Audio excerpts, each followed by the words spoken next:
Com imensa tristeza, assistimos a cada ano que passa a um aumento na descaracterização da nossa Igreja Católica, de tal forma, que se formos comparar a sua situação atual, com a de algumas décadas passadas, poderíamos afirmar, sem nenhum exagero, que essa de hoje parece claramente outra igreja.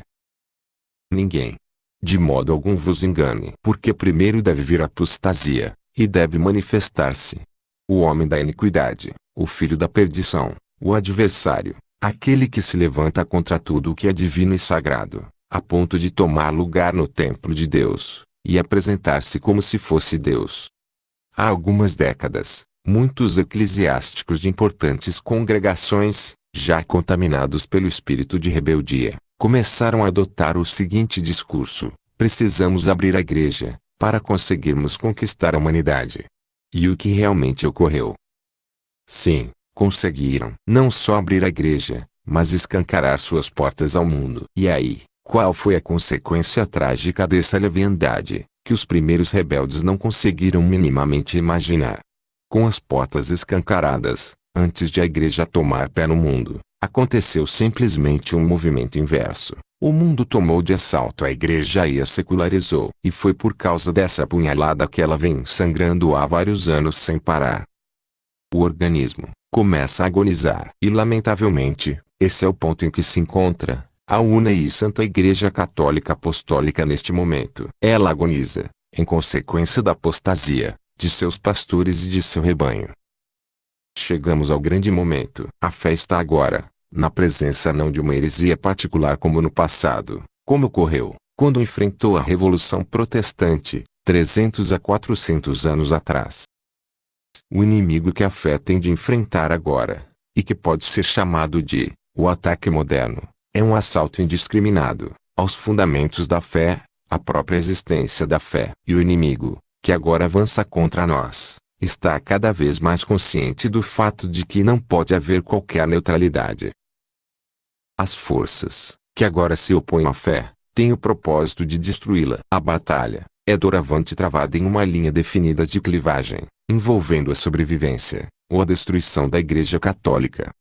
E toda, não uma parte, de sua filosofia. Na Igreja, também está reinando uma situação de incerteza. Tem-se a sensação de que, por alguma abertura, tem entrado a fumaça de Satanás no templo de Deus. Papa Paulo VI, ao jornal Osservatore Romano, em 30 de junho de 1968. A abertura ao mundo foi uma verdadeira invasão do pensamento mundano, dentro da igreja. Talvez nós fomos por demais fracos e imprudentes. Papa Paulo VI, ao jornal Osservatore Romano, em 23 de novembro de 1973. Existe um abalo gravíssimo em questão de fé. Quando o Filho do Homem voltar, porventura ainda encontrará fé sobre a terra? Está acontecendo que se publicam livros onde a fé é amesquinhada em pontos importantes. E o episcopado cala-se, e não acha nada estranho nesses livros. Isso é estranho para mim. Neste momento, há na igreja uma grande inquietação. E o que está em questão é a fé. O que me perturba, quando considero o mundo católico, é que, dentro do catolicismo, algumas vezes, parece predominar um pensamento não católico, e pode acontecer que este pensamento não católico, dentro do catolicismo, amanhã seja uma força maior na igreja. É preciso que subsista um pequeno rebanho, por menor que seja. É necessário admitir, com realismo e sensibilidade dolorosa e profunda, que hoje uma grande maioria dos católicos sente-se desnorteada, confusa, perplexa e desiludida. A mãos cheias, estão sendo espalhadas ideias contrárias às verdades reveladas e ensinadas desde sempre. Estão sendo espalhadas heresias verdadeiras contra o credo e a moral, provocando confusões e revoltas. Vai-se solapando a liturgia, afundando no relativismo intelectual e moral, na permissividade, caindo na tentação do ateísmo, do agnosticismo, do iluminismo, de uma moral indeterminada, de um cristianismo sociológico, sem dogmas definidos e sem moral objetiva. A seguir, vou enumerar diversos fatos que comprovam o que foi dito até aqui. Primeiro fato: os atentados à Santa Missa. A Santa Missa é a renovação do sacrifício de Cristo na cruz. É o mais importante ato que podemos participar. Portanto, ao atacá-la, com atitudes apóstatas e dessacralizadoras, a Igreja tem comprometido a sua luminosidade, fica obscurecida. A retirada dos sacrários, do centro da casa de Deus. Para, de certa forma, tentar justificar o injustificável, de ficarem de costas para Jesus, cometeram outro desatino contra o amoroso e misericordioso Senhor. Retiraram os sacrários, o trono do rei, com sua augusta presença, da posição central de sua casa. Quanta cegueira espiritual! Esqueceram que Jesus, não só, é o centro da Igreja, mas do universo, de toda a criação em todos os tempos, e de nossas vidas. Como puderam colocar de lado perdão e misericórdia, Senhor Jesus, por toda profanação e descaso. A supressão do latim.